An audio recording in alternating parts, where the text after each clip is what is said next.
ఇప్పుడు మన వీడియో ఏమంటే మన అన్నపూర్ణమ్మ గారు మీ అందరికీ తెలుసు 4 నెలల నుండి ఈవిడికి హెల్త్ బాగాలేదు. వాళ్ళు తెలియజేశాము. కాకపోతే వాళ్ళు అంటే వరదలు వచ్చి వాళ్ళు ఇండ్లంతా కూడా మునిగిపోయి అట్లా ఉన్నారంట. వాళ్ళు రాలేని పరిస్థితి అని ఇట్లా ఫోన్లో ఏడ్చారు. అంటే కూతుర్లు, 3 కూతుర్లు. మనకైతే వాస్తవాలు తెలియదు. వాళ్ళు చెప్పింది నేను ఫోన్లో ఆలకించాను అంతే.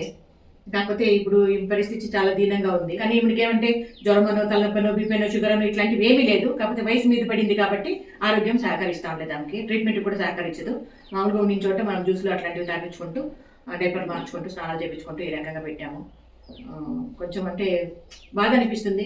పిల్లలు ఉండి కూడా అంటే ఆడపిల్లలకి అంతే ఇంతేనా పరిస్థితి, ఆడపిల్లలకి అన్ని తల్లిదండ్రులకి ఇంతేనా, చివరి దశలో కూడా వచ్చి చూసే పరిస్థితుల్లో లేరా, నిజంగానే వాళ్ళకి తినే పరిస్థితి ఉందా లేదు, కావాలనే రాలేదా, ఇవి మనకైతే తెలియదు. నేను ఫోన్ చేసాము, విషయం తెలియజేశాను. పరిస్థితి అయితే ఇది.